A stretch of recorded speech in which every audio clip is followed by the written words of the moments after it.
What is up, ladies and gentlemen? Welcome back to another episode of Hitting the Bars in 2025. How's it going, Keltie? It's going. Starting the year off, New Year's resolutions, new year, new me. Just kidding. What's your resolution?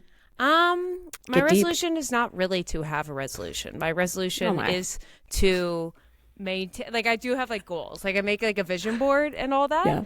But I think my mission for the year is this is funny. Remember we talked about you write out all your goals and you put into Chat GPT and you're like, oh, make me the perfect routine to achieve all these goals. So I did it just for shits and giggles, lacks of better terms.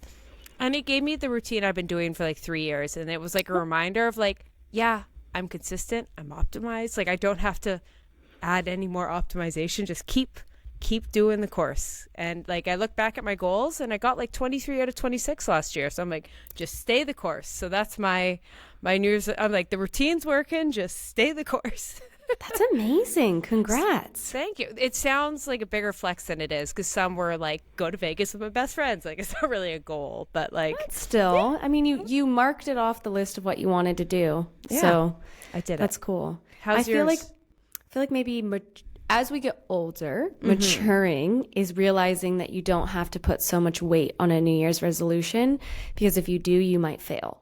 Do you know what I mean? When we're younger, we're oh my gosh, I'm going to have these resolutions, and we're all in. And this is the first year, I'm turning 30 this year. And it was the first year I didn't make a vision board. Not that because I didn't want to.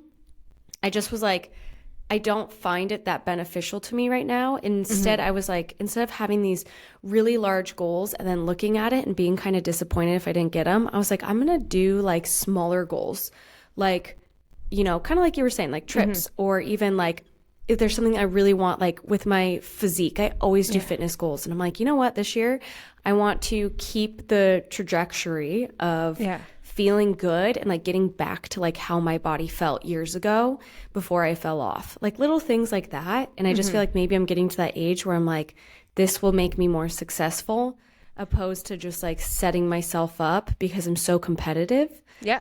That it kind of it makes me stunted when I start New Year's. I don't know, maybe that's a different opinion on resolutions, but when I see it, it makes me feel it's daunting, where this I'm okay, what do I want? Take it bite by bite.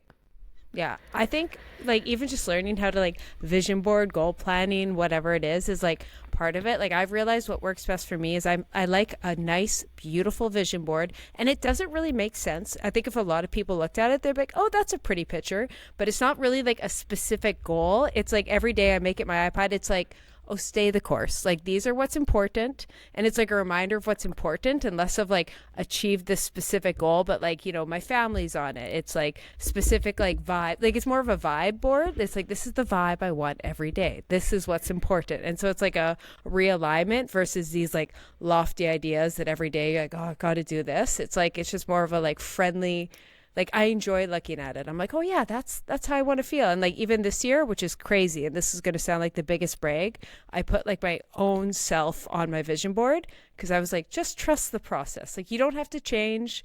You don't have to have this physique goal. You don't have to have this running goal. It was just keep doing what you're doing.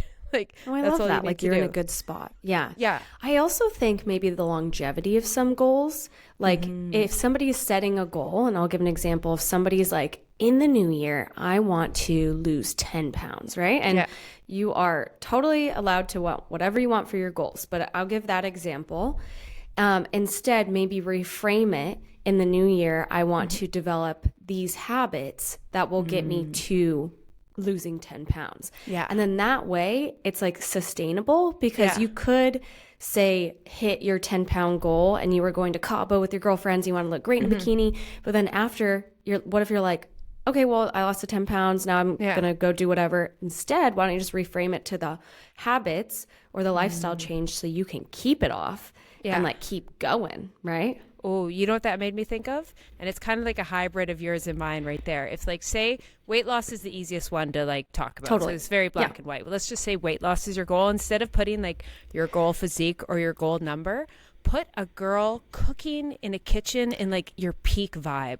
She's making these oatmeal muffins in your favorite, some photo like that, or your aesthetic, a pretty plate that you wish you were something. So it's almost romanticizing the daily habits that are going to get you there. And so like every day you're like, oh, this is like, I'm like, does that make sense? Yeah, no, it totally makes sense. Like the full picture, that rather like the whole scene rather than right before the credits come. Exactly. The metaphor of like a movie. Yeah. Paint. I could see that. Don't do the credits or the award. Just paint the storyboard. Storyboard your movie, your daily life. journey. Make yourself the main character of your Totally. life. Because even like weight loss, it doesn't happen in a day. So No. you can't just have one single picture and you won't even notice it, right? A lot of the girls I train, they're like, they don't notice their physique changes until we like upload progress photos and they're like, oh, like snap, I didn't even notice this. I'm like, well, you see yourself every day, of course you didn't notice it. Yeah. Right. And so it's just seeing little changes over time. Oh, such a difference. Even last year, my biggest thing was like my bone density. And like I improved that over the course of a year. And like I think it's like I gained like 4 pounds of muscle over the course of the year and improved my bone density. But like I don't see a difference in my body. Like the scale isn't different. No one's like, your body's changed. But like just having like that DEXA scan, and I'm sure if I had like a progress photo of my back, I could see a difference. But like if you don't have those little things, you would never even notice a change. Oh, absolutely. I love it. Okay, well, with that being said, should we get in our hot takes? Yes, you hit me with one. I've missed your hot takes. Okay, wait, I have a really funny story for my hot take. Oh, so God. Michael and I went to New York for Christmas, right? We were like, let's do a little getaway, him and I. And we don't get each other presents, but if we like see something, we'll be like, let me treat you to this. I treated him to a lovely shirt at Suit Supply. He was like, let me preface, I only have 2 Louis Vuitton bags. That's still a lot, but I've collected them over the years and they're my favorite thing in the world. And he always treats me to them. And it's like, I think it's the sweetest thing because I don't think I'd ever buy it myself because it's like, oh my God, so expensive. But he's like, let me treat you.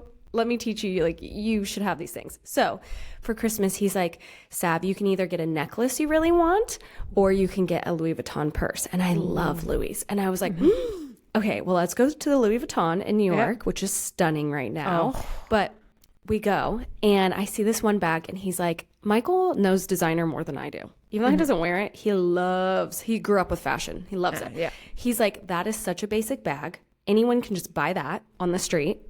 Like, how about this one? This one's more unique. I'm like, okay. Do you want the bag? But I was like, okay, sure. So I pick out, I'm like kind of annoyed. He poo-poos my idea. Yeah. And he's like, I mean, you can get it, but I'm just saying. And so I was like, I see this tiny, tiny little bag. And I'm like, this is perfect for my dinners because I don't go anywhere. Yeah. Like I work out, I hang out with my friends. The only thing I do is I go to dinner once a week maybe with my friends. And I always bring this little Target bag. Yeah. And I love it, but it doesn't fit my phone. So that's why I was like, I'll get a little bag from Louis Vuitton. So I had this tiny bag, and she's pumping the tires on it. She's like, of course, oh they're my so gosh. good. Yeah, she's like, one of the kind in America, and the gold. And I'm like, I don't know what this means. I'm like, it's obviously just sales. And I'm like, okay, how much is it? I just want you to guess. Tiny bag, barely fits your phone. Guess how much it was. Well, here's going to be my rationale. You're in New York, so the possibility that there's like one bag in like New York actually. So I'm like, like they have those limited edition things. So for that but reason, keep in mind, it was on the floor.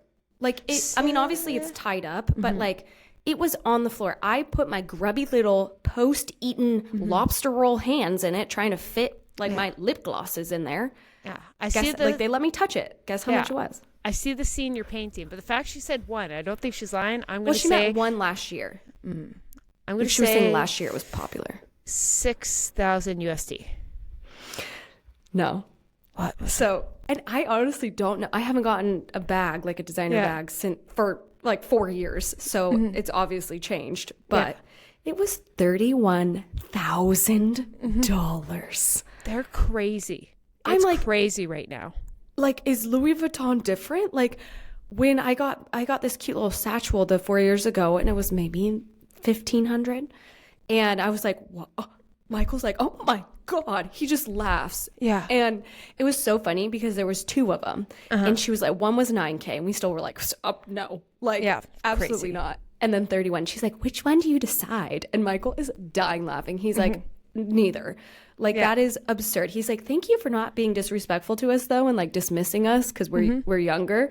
Like, it was really nice. She thought we'd buy a $31,000 bag. I'm flattered. But Michael and I were like, you need to hide this in the back. Don't let people touch this bag. I have never heard of a Louis Vuitton being that expensive. And I would love to know who was just like, absolutely, honey, treat yourself. That's like more than a Birkin. I know. I don't actually know. I feel you can get a Birkin at that price. I feel like when you like actually totally like, you could, I think. Yeah, if you're like, because resale, I see them for like 20 or 30. So that's more than my car. Yeah, like that's that crazy. I got after college. I was just like, oh my God, could you imagine walking around with not even a large purse, a tiny purse, and it's a value of a car. Yeah. I was like, oh my gosh. So I didn't, after I was like, these bags are too expensive. Times have changed. So I got a necklace, which I still love because I can wear it every day. But timeless. Just like, Michael's like, oh my God. Imagine he like, I just can't. Yeah. I couldn't ration it. We were both dying laughing for a whole day. We told all of our friends. We were like, this is the most wild. I love guessing.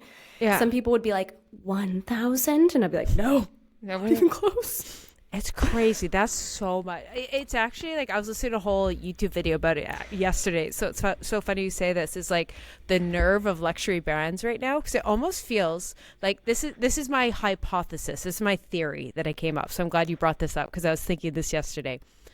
Think 5 years ago, 2019. I just moved to Toronto. I didn't even know. Like I knew Gucci, kinda. I think I'd seen the Chanel logo, but I knew nothing. Like I thought Kate Spade, Michael Kors, Coach. Peak luxury. Same. And like I knew nothing about this other world, and we were both just like regular consumers. And I remember going to Toronto and suddenly seeing these Gucci bags everywhere, and in my mind I'm like, that's the goal, Gucci bag. But it seemed like attainable. Like I heard they're $2,000, which is insane, but like I thought, save $50 a month, 2 years, average person can work their way up to get a Gucci bag. Like it seemed doable. And then like it almost seems to be something happened in the last few years that like a lot of people realize, yeah, you can save up a little. And like, because of influencers and social media, it's almost taught, like everyone knows all the luxury brands. So a lot of people, regular people have Chanel bags, Louis Vuitton. It's not just like celebrities anymore. And so it's almost like these luxury brands realize they're like, oh, we can't have this. Like we can't just have regular Sposebars. So they suddenly like to like keep their luxury just randomly are like, Louis Vuitton. Like I have my one luxury purse, Louis Vuitton. I think I bought it for $2,000, and like that, like I saved up for a year and a half to get it. And like I was an average person, and now they're like, no, we can't have you just walking in and buying these things, $30,000. And I'm like, I can't afford that. So I almost feel like because of social media and like now everyone knows luxury brands, like 6-year-olds know what a Birkin is. Like us regular folks shouldn't. You know what I mean? I was 29 when I learned what a Birkin was. Yeah, and I almost feel like that's what they're doing right now. It's like they're just making it so unaffordable to just like try and stay exclusive, because now we all know the secret of Hermes. Totally. We all know now. And even I was like, with the second bag, after she said 31,000, I was like, oh my gosh, no. What about this one that doesn't have all the bells and whistles? Yeah. And when she said 9,000, I'm like, no. Do you know what kind of computer I could get with that? I was just like, this is just, we were like, I think we've gone out of Louis Vuitton. Like, he's like, clutch your 2 bags you own. I was like, Chase la wish. But like the thing is, they're the only ones I like for bags. I looked and I do not like anything else. Granted, I don't know name brands very well. So to me, I've only seen Louis, and that's probably why they're so successful, is it's such iconic, like classic looks. Yeah. But I was like, it ruined it for me. I was like, I'm out. I'm going to go. Rip. Yeah. Go get a coffee. Secondhand. Exactly. Yeah. Okay. What's your hot take? My hot take is very hot, but TikTok could be banned in a week, 2 weeks. I don't know the exact time. It will, though. All I can say is I kind of hope it does. I think we all need a breather. And like, do you know what I mean? Like, I feel like we're always talking about like trends are too fast and trends and like brain rot. Like brain rot was the word of 2024. Like the Webster dictionary, brain rot was the word. And I think we all need a breather. And as much as I love TikTok and it's so much fun and I like posting on it, I like consuming it, I was like, I think we all need a breather. So I was like, maybe it's good for us all. Maybe Would it be banned in Canada? It wouldn't be, but like it would fall off if America. You know what I mean? And I'm like, the pressure, I just think we need to slow down. It sounds kind of nice. Because every time I go on it, I regret it. See, I like it for my entertainment on the Stairmaster, but I totally see what you mean.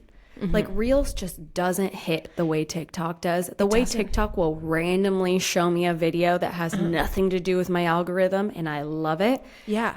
Instagram just doesn't do that. And that's the problem, because for me, I can be on Reels for 10 minutes and I'm bored. I'm like, this, Totally. put away. TikTok, 3 hours, gone. And I was like, I just want to go back to just Reels. Like, some trashy content I'm capable of putting down. TikTok, I'm not capable of putting it down. I can't. I just can't imagine it will act. I mean, I think Trump had said that he was going to have the Supreme Court delay it. Yeah. I think I saw that article. I don't know what's going to happen, but I just have a hard time believing, because of all the money that comes from TikTok, and like it would displace a lot of people out of work. So it will be interesting to see how they come up with this. But I just personally do not see the young folk getting rid of their TikTok. I don't. And that's the thing, is like, even if they ban it, it'd still be on everyone's phone. It won't actually, they just get a different VPN. Yeah. And even like most people who won't get a VPN, it will just eventually, like, you can still have it on your phone. Like, you can still use like. Oh, you can? Yeah, like once you download it, like Flappy Bird, remember that game? Oh, like like when it took off the App Store, you can still buy iPhones with Flappy Bird on it, because they never deleted it. But eventually the phone, like, there's no update, so it eventually the phone can't handle like the old, and so it just gets so glitchy it's unusable. But yeah, as long as you have it on your phone now, and if you don't, download it. And if it gets banned, you can still use it. You just won't be able to download it. There's a little Good fun to fact. know. I literally just updated the software on my phone. I think it hadn't been updated in like a year and a half. And my phone was making this clicking noise, and it was pulsating in the back of my phone, and I was freaking out. I was like, and I don't have an Apple store like where I live. So I was like, oh my gosh, I need to get on this, because what if my phone just kaputs? So I like message Apple. The guy's trying to run a diagnosis. He can't connect to my phone somehow. And he's like, after an hour of this, he's like, oh, why don't you try updating your software? I'm like, oh, okay. He's like, that should fix the clicking noise. I'm like, that sounds weird, but sure. I do it, fix the clicking noise. Wow. And then I was telling Michael, I was like, oh my gosh, Michael, did you see the new update? And I'm like, it's crazy. And he's like, Sab, I've had this update for like a year, you grandma. And I'm like, oh, like I had the old, I guess years old. I don't know. I remember seeing his mom had this update, and I was like in my head thinking, wow, why does her phone look so weird? It's like nothing crazy, but it's like definitely just formatted different. Yeah. I had no idea. You got to put automatic software update on. I didn't. I thought I did. Well, I guess not. But how funny. I was like, wait, you've had this? He's like, Saf, I've had it for like a year. And I'm like, oh. But there's everyone's friendly reminder for January 2025. Update your iPhone if you haven't already. So you want to keep TikTok. True. Or, update, download. Those don't really... Update and download, Yeah, really affect each other, but kind of. Yeah. And my second hot take was going to be, I've been watching the Eras Tour on TikTok over and over. That's the thing. I don't get that on Reels. And I'll go on the Stairmaster, and I will like cry watching her mashups of How Did It End and You're Losing Me. And I'm like, how is the Eras Tour done? How am I not going to get any more new content? And I'm just devastated. And the lady literally, Taylor herself, was like playing us, right? Like playing us like a fiddle, being like, maybe Reputation was going to come out. Maybe the new album Karma, which I'm a Karma believer, is going to come out. No, there's a door that always fell down at the Eras Tour. She just walked right through it. Just walked right through it and said, goodbye, everybody. And we were like, the door for 2 years, we've been like, having a conspiracy about it just meant you were leaving. I love it. Honestly, if I were her, I would do stuff like that all the time. You know what I mean? Just to mess with you, throwing a random stuff, and everyone's like, just to see what people come up with, and then be like, and then I would sit there and be like, if I liked what the conspiracy was, I'd be like, oh yeah, no, I totally thought about that. I love the conspiracies. And then if she's like, no, I don't really like that one, maybe that's all. Maybe all of her Easter eggs are not Easter eggs. It's just like people making them, and then she just claims it. And she's like, yeah, that sounds good. And then she just adds enough random stuff that like people make it, and then she's like, okay, we'll keep it that one. And then occasionally she's like, yeah, no, it was just a door. Totally. The Easter eggs have lost me. I don't even know when she puts them in anymore because everything's an Easter egg. She could blink in a movie or a video and they're like, oh my gosh, that means karma's coming. Yeah. And I'm over here like, yes. Just believe it all. Believe it all. I do, because it would benefit me. Yeah. Like, I would love to know if there's a brand new album coming out. I'm sorry to the Swifties, but you would have loved Vancouver because we were the last. I know. It was looked honestly, magical. I give Vancouver props. Like, the whole city got behind it. Like, everything was decorated eras. Like, we didn't do that for the Olympics. Like, it was bigger. Like, the amount of decorations was, I was like, this is like when we hosted the Winter Olympics. Like, I'm like, equal. Era Tours, Olympics, equal level probably of participation. More. Honestly, probably. Like, there was people lined up for hours for, like, the merch. And, like, it sold out within, like, it was. Wow. It was honestly the friendliest I've ever seen Vancouver. Because it was just little girls, like, 12-year-old girls, like in pairs of 4, running around downtown, and it was the cutest thing I've ever seen. Like, going in Sephora was chaotic, but also they're so nice. Like, I even asked the one sales associate when I just like grabbed something, I was like, oh, how are you dealing with the chaos? He's like, fine, Swifties are the nicest humans. I'm like, true. And it was just like so cute. It was like chaos, but like polite chaos. Yeah. There's people that like Taylor Swift usually like Gracie Abrams, like, because she tours with her, right? Yeah. And she got me on Gracie Abrams, and I love her. She was my second played, like, in my my Apple Music. But Nona also loves Gracie, and she's like, let's go see her in concert. She's like very affordable, so we can get front row and just like cry our eyes out. I'm like, yes, let's do it. So we've been planning to go to Gracie together. Ooh. And I texted Nona. Well, first off, she texted me being like, let's go to this ACOTAR Starlight Ball. And I was like, yes, I'll be there. And then I told her I saw this little girl. She was in line for coffee, and she was wearing a Gracie Abrams shirt. And I was like, Nona, 7-year-olds listen to what we listen to. And she was like, she has exquisite taste, Savannah. I'm like, that's the age, though, that's coming there that I'm like, oh, do you know what these lyrics mean then? Yeah. Because they can be vulgar. Yeah. Just think of what we listened to, though, as a kid. Every time you hear Lollipop by 50 Cent, and you're like, oh, yes. So, like, they don't really realize what they're listening to. True. Just the parents. Taboo. True. One last thing before you jump in the headlines. You'll be proud of me. What? Taylor Swift was in my top 5 Spotify Wrapped. She was like 4th or 5th. Proud. But she was there. I was like, nice. She made it. So proud. Wow. What song is it that you listen to a lot? It was, oh God, what was it in her new album? There was like Clearly 2 not songs. Shake It Off. No, not Shake It Off. I'm sorry. Sorry, Swifties. It wasn't Swiftie. It was like Chainsmokers. You know what I mean? Like radio killed Chainsmokers. Yeah. Equally. What was the Down Bad? I Can Do It With a Broken Heart. Ooh, yep. That was one. I think actually, I Can Do It With Broken Heart. I have it. That was Indeed. That's so good. It's so good. Florida, Babe, But Daddy, I Love Him. Also, they're so high school. Those are the other 3 that were big plays this year. Yeah, I love that. Good. So be proud. But I'm very proud. You know what? Now we got to jump into the headlines. Enough yapping. Straight to the hard-hitting facts that we do have. And number 1 headline is Lindsay Lohan and Christina Aguilera. If you haven't seen it, this is where my TikTok was. This is everywhere. Is Lindsay Lohan is Benjamin Button. Have you seen how she's looking? Her face lately. Oh, Lindsay my God. Lohan looks phenomenal. I want whatever she's having. Yeah. I'm in disbelief. Like, I've been like down the rabbit holes. I've watched so many videos. I'm just like, I'm convinced. I'm like, you know how we're trying to promote health and wellness? We're like, sleep well, do good skincare, screw it. She went to Ibiza for 15 years, and then she just went into hiding for 2 years. And I'm like, that's all we need to enjoy life, enjoy your 20s, enjoy your early 30s, mid 30s, figure out what she's doing, and then you could just reverse all the damage. But here's how she didn't look like this when she came back. Mm-hmm. She went the like filler route. Yeah. Do you remember that very first Netflix movie? She looked really scary in it. Mm-hmm. And it was a Christmas one. Yeah. And I was like, oh, she doesn't look very good in this. Then I think she got feedback.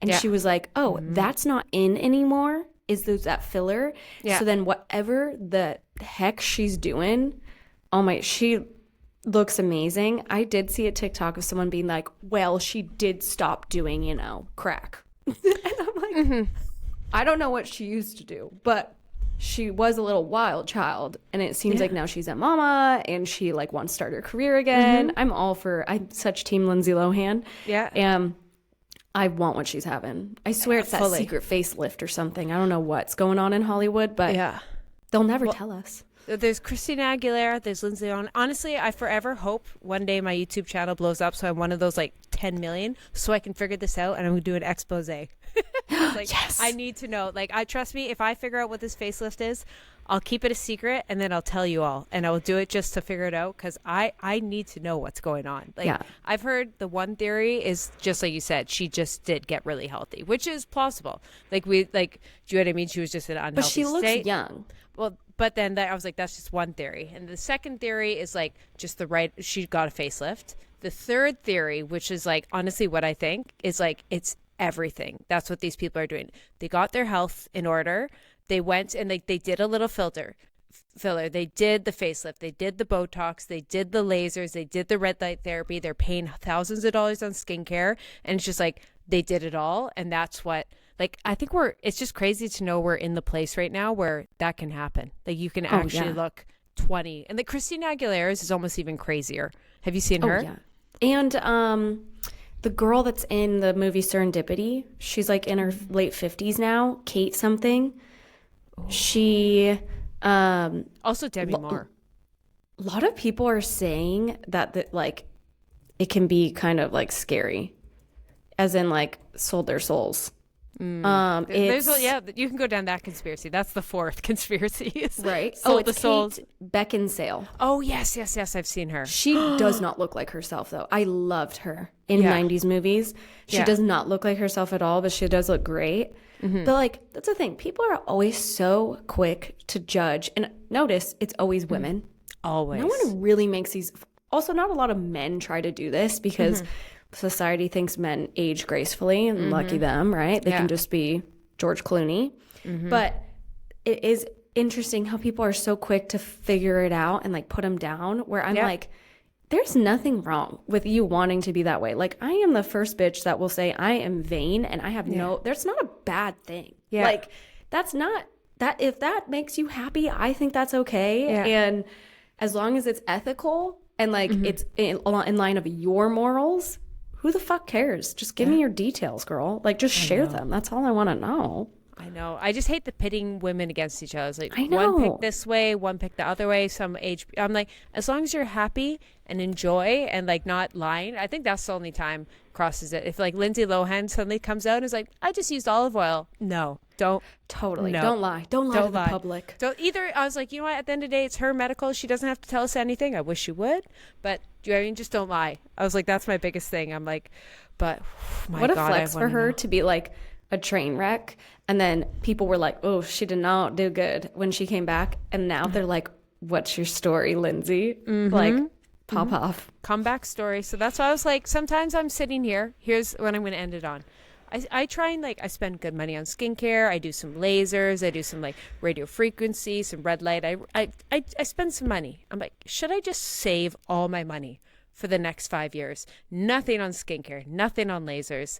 And just in 5 years, pay for the $50,000 facelift or whatever the heck. No, that I feel I could save for all those years, still wouldn't be able to afford it. But I'm like, maybe that's the call now. Stop with the daily stuff and just save up and go balls to the walls. Oh, absolutely. I was listening to a podcast. I don't know about you, but since The Toast has taken a 2-week sabbatical, I've been listening to all the podcasts I wanted to listen to that had to do with like fitness or skincare, but like I always get distracted by the trashy talk, right? Yeah. And someone was talking about how like they were estimating what Lindsay Lohan did just alone on like maybe cosmetic work, which like filler and Dysport or Botox only lasts like a quarter, right? Like 4 months essentially. They were saying like $31,000. That was just estimating. That's not even like counting for maybe a long-term like surgery. I was like, oh, where Botox is usually like $400, depending on how many units you get, 500. Crazy. Right? But you know what? We'll keep you all updated because we're just intrigued. I'm like, moral of the story, she looks great. Now, she does. Speaking of looking great, headline number 2. I saw this Vogue article and I thought it was appropriate for like, this is all over my reels and TikTok, is why letting your hair air dry may not be such a good idea. So I want to know, are you a blow dryer, air dry girl? Do you sleep with your hair wet? What's your... Okay. So sadly, you guys, and I watched your YouTube video on your hair mishap from Halloween, and that blows my mind that trauma heat can damage your hair that fast. For those that don't know, Keltie, you had gotten like a blowout and like curled your hair, and it literally like fried off a chunk of your hair just because you didn't use heat protectant, right? Yeah, especially because like I have thin, straight hair. Like I have a lot of hair, but it's thin. So like that's why I just have to be careful with heat, and that's why I just never curl my hair. And the lady, and whenever I do, I put hair protectant, and then I'm fine. But it didn't occur to me, like she was like really aggressive with my hair when it was wet, and I saw like, and you have to be gentle, and I looked and I saw the hairbrush, and I'm like, I don't lose that much hair. So already I was like alarmed. I was like, because I'm not used to someone else brushing my hair, so I noticed she was aggressive, but I'm like, maybe I'm just not used to it. But my head was being like pulled, and then she curled it, and I wasn't paying attention, and I realized after, I was like, she didn't put any heat protectant on. And then the next day, like my hair looked great, like she curled it was great. I don't think she was educated on like my hair type, like really light and thin. And then the next morning, like I wake up and there was like a line, like a distinct line where it just seared right off. Like nuts. So thankfully my hairdresser was able to like cut. So there's like, I have like a little bit of a layer in one spot that isn't. So luckily my hair is like better now and all that. But yeah, it's crazy what it can do. Yeah. Well, my hair keeps coming back red. So I went back to my hairstylist, and let's just say I am no longer going back to this hairstylist. I'm just going to go get it done. I have a friend in Miami that she's the one that made my hair pink, then brown, then pink. I never, ever had issues with my hair. I was like, she just did it so well. Well, this time she like dyed my hair back to brown and then put highlights in it again. And she like toned it, like not dyed. But because she toned it, she couldn't see where she was bleaching again, right? And I have a friend that's a hairstylist here. She just doesn't color anymore, but she was like, you should leave out the bleached already, because then you're going to re-bleach it and then it's going to kill the hair. Yeah. Well, that happened. And my hair, when it's wet now, which that's your most fragile state of your hair is when it's wet. So be careful when you brush it. It's like gummy almost. Not gummy, but like stretchy. Yeah. And like certain parts. And thank God it was just highlights. So it's not like my whole head. But my hair is like destroyed now. And I can't do heat. I can't use heat. So that's why I don't blow dry it. And so I put a protein in. I put leave-in conditioner. I put coconut oil. I do everything for my hair right now to bring it somewhat back to health. Yeah. And I'm like so sad it destroyed my hair. And like I wanted to cut it short, but I wanted to be a little bit blonder for it. And I like things are breaking off. Like I literally cannot.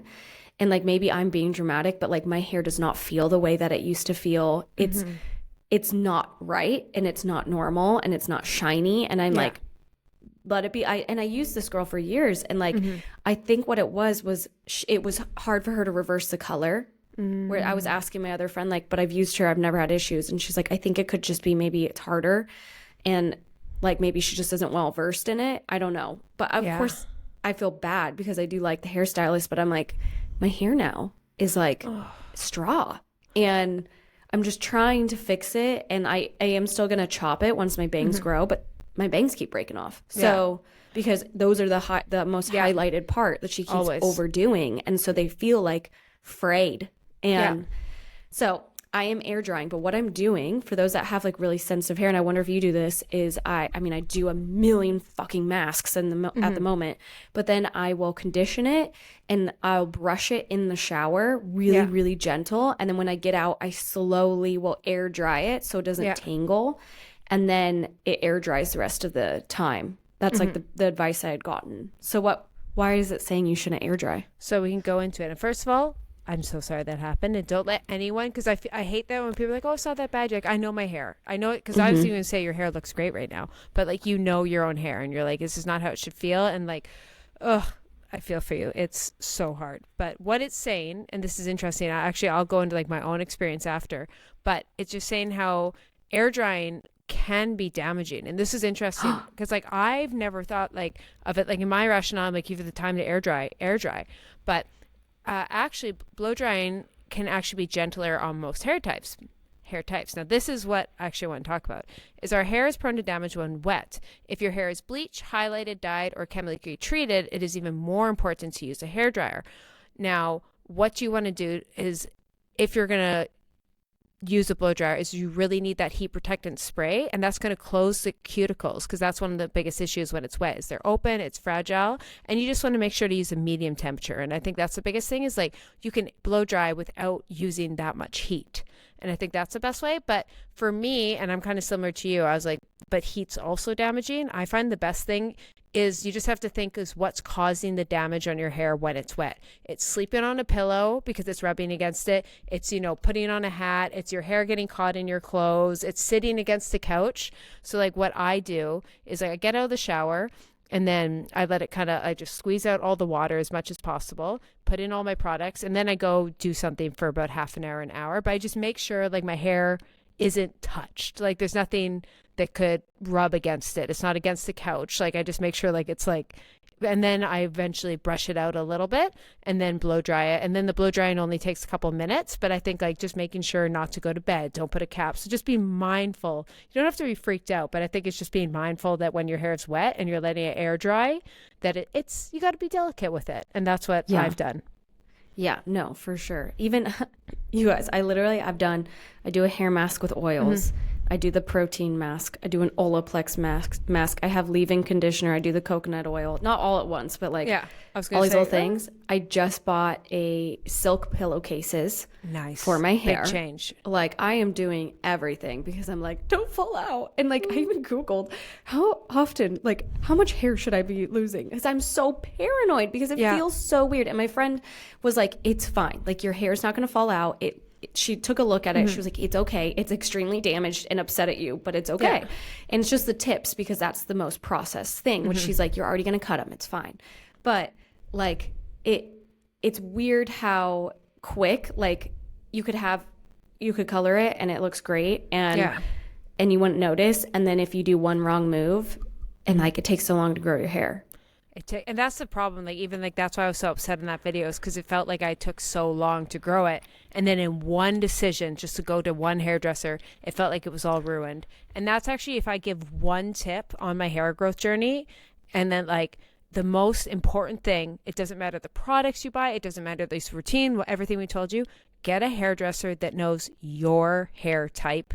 And that's like the most important thing. Like I feel I have so much to owe, and I almost feel bad recommending Chris to other people because I was like, he works for me. Like I had one time someone like, can I have your hairdresser? And they had dark hair, and he can still work with brunettes, but I'm like, he is a blonde specialist, and like he knows, like, and he's stubborn. Like I've gone in and I'm like, I want cool blonde hair. He's like, no, you don't get it. I'm like, but I want it. He's like, and one time he let me, and I will never not listen to that man again. Like, because he's like, I've like in the cool or warm, I'm warm toned, and he's like, this is what we can do with your hair, and like that's why I can be, you know what I mean, like takes next to no effort, and it just naturally enhances what you have. And I think that's such a thing. And like, and I used to never do that. I used to just be like, oh, someone that does blonde hair, but you're like really is going to be stubborn, and like when you come in and you're like, I want to do this, nope, and just like fully understands your hair and the chemistry, because like we just told you advice, but we're not hairdressers. We don't know so much. Versus like, that's where I'm like, I could be saying things wrong. That's the dye is it didn't dye, right? Like exactly. It's like, totally. I have the dresser I was telling you about, Paola.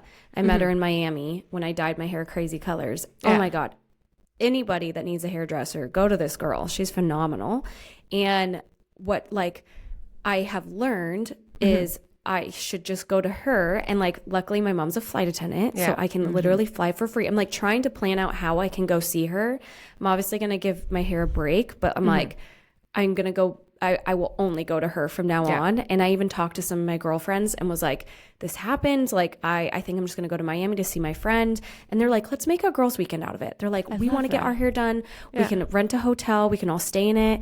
And like, let's, you know, do it once a year, twice a year. I don't, you know, I'd still go to the other girl for a haircut. Yeah. But yeah, the dyeing, you got to be so careful. I never thought that though. I have always had tough hair. And this time my hair was like, you're done.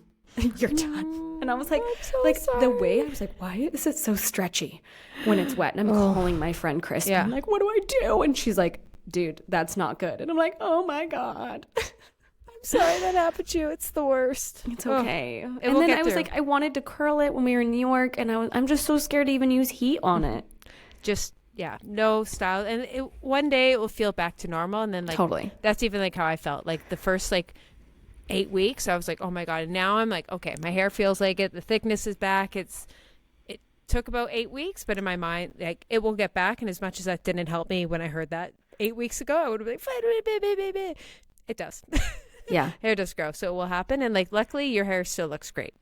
Thank you. Well, you're looking at a blurry camera, but it looks good. But the feeling, but you'll get it back. I know you will.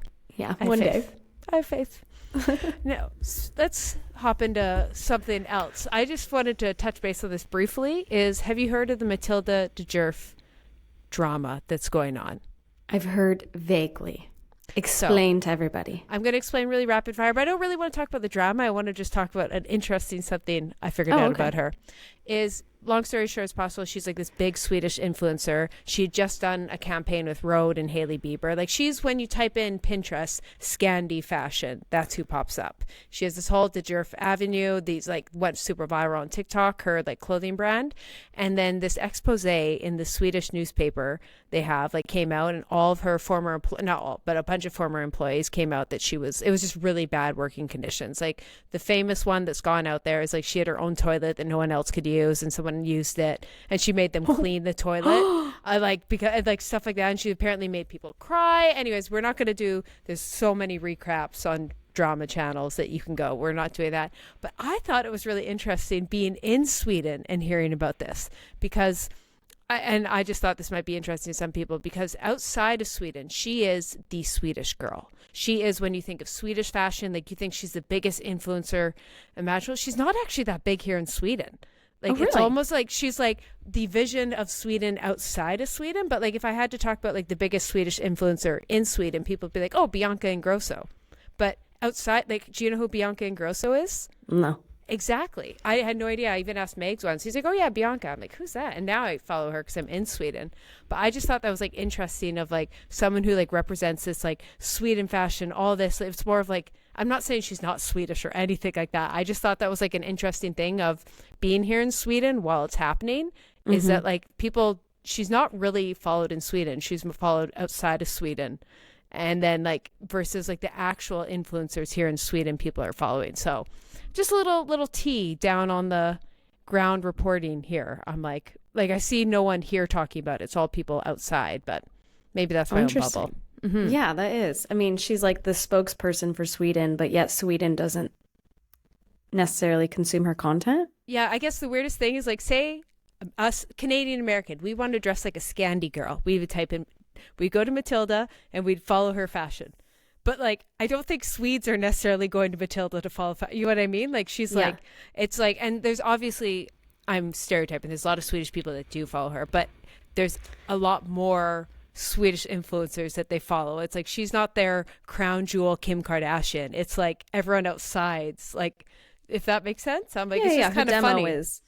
Is out of Sweden. Yeah, it's non-Swedes trying to look Swedish, and Swedes don't try to look like her. So I'm like, that's kind of funny. That is. So how is she going to make a comeback if she's being Devil Wears Prada? I mean, it seems to be she's doing the classic ditto apology, didn't post for a couple of days, and now is posting very, like, she's posted a video of her and her dog and her drinking coffee, and just the classic, like, testing the waters. I'm taking care of myself. Yep, I'm trying. I'm reflecting. I'm reflecting. Which honestly, that's all you can do. At the end of the day, she is a human, and like, she got caught, but like, I'm sure it just because she was an a-hole to those people doesn't mean it's not affecting her extremely poorly, right? Yeah. Like her mental health. I even think, I mean, you heard what happened with Hawk Tuah, right? And the coin. Oh yeah. I did hear about that. Like, even I was literally thinking of her the other day, being like, oh, has that girl posted on social media yet? I'm like, is she going to jail? I like don't really know. I'm not really in on the coin stuff, but she has not posted. Oh, no. And you just got to think, like, she came as quickly as she came in. She's like coming out. But that's her own doing.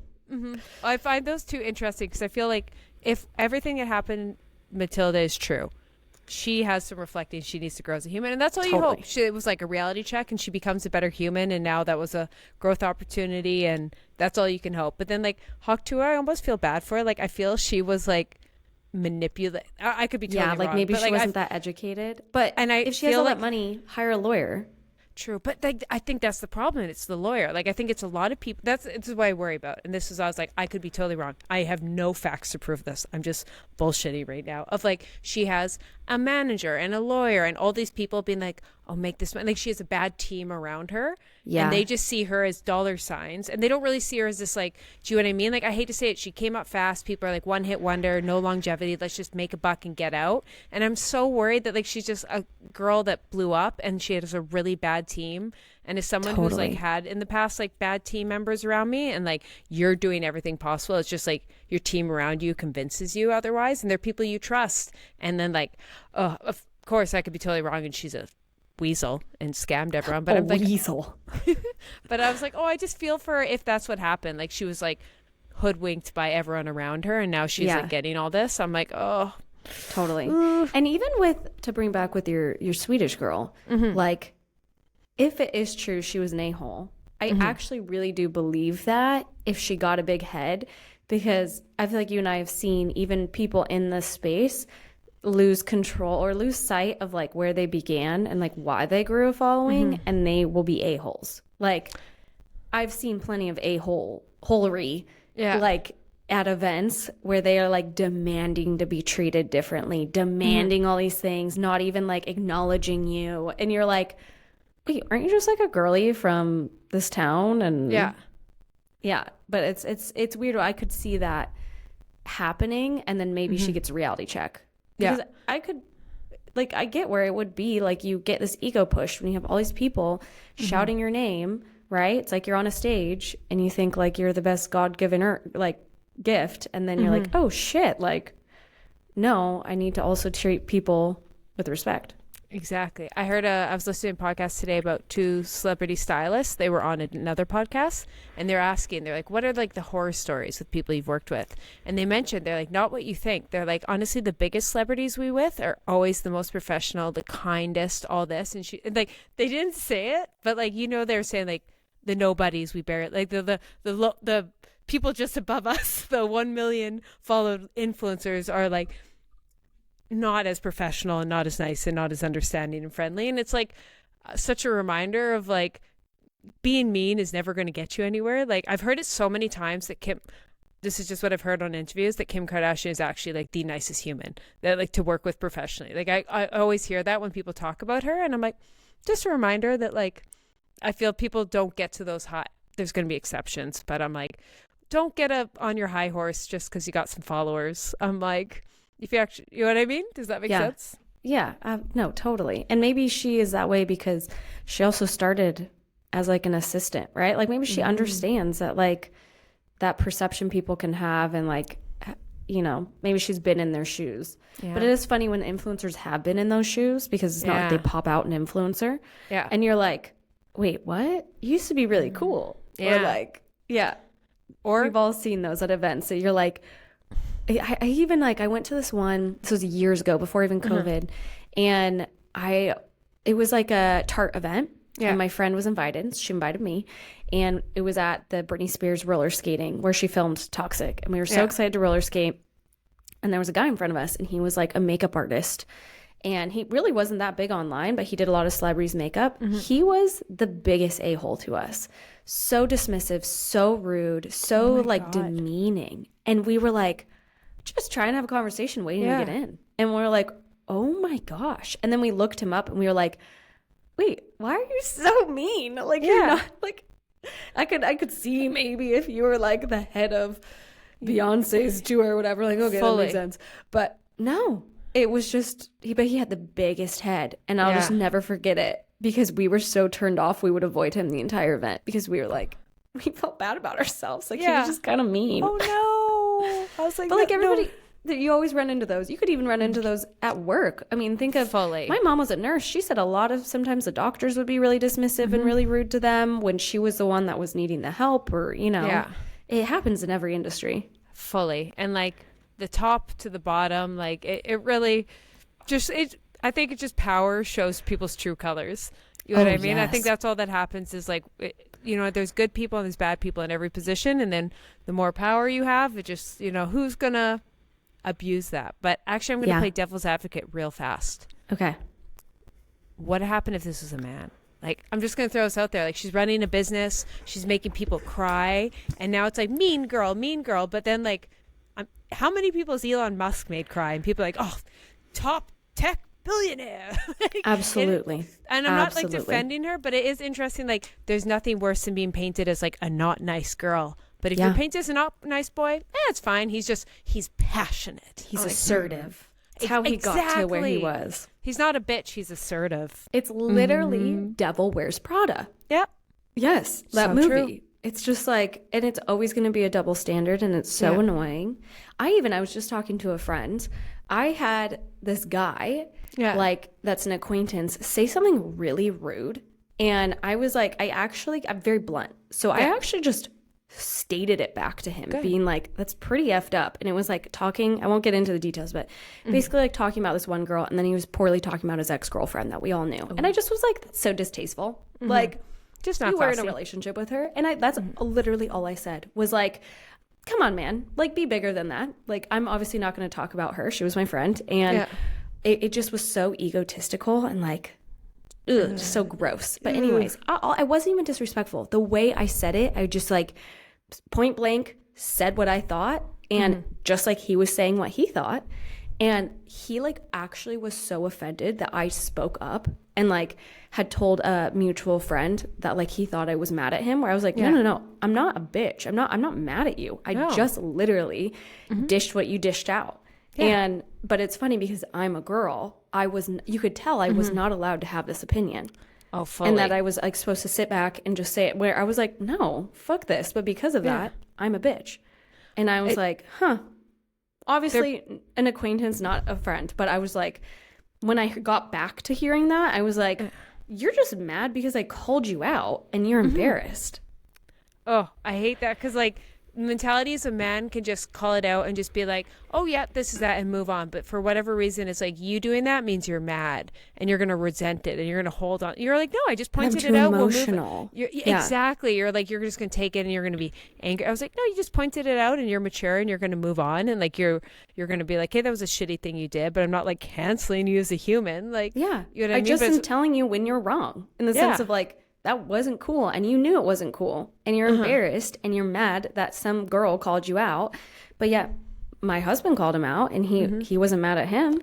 No, because we both were like, come on, man, like, that's so gross. Don't talk about it that way. Yeah.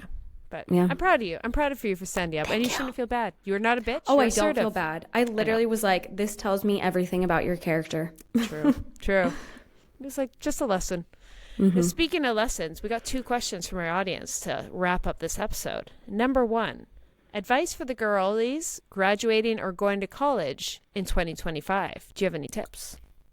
Graduating college or going, like, both? There's 2 very different movements. Yeah, I was like, we'll answer both. So those graduating and those who are going into college. So probably just graduating high school, first year of college, last year of college, moving on to the workforce. 2 different eras. Okay, first era, going into college, my biggest piece of advice is like, be open-minded with making new friends and trying new things, as long as they're not like bad things. But like, unless you want to do that too, it's college.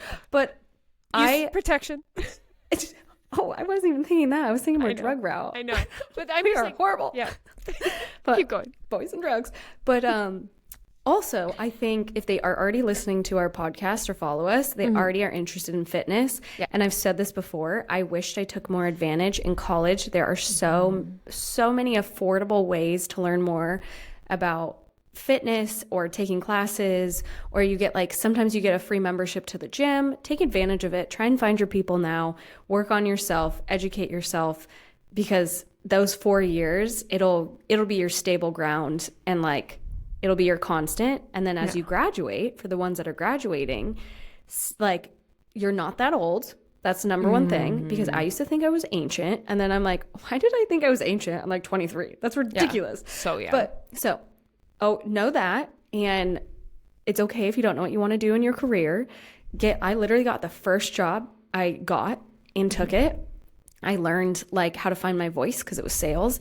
And then I ended up pursuing something on the side. Don't be afraid of that. You don't need to have everything figured out. And I would say, once again, keep up with fitness. Like, don't fall off. Now that you're an adult, this is a one time you can figure out how you want to train, what you like to train, when you want to do it, meet friends that way. I guess that's kind of something I wish I had focused on more. What would you say? Number one, for those graduating, I'm going to give two different types of girlies.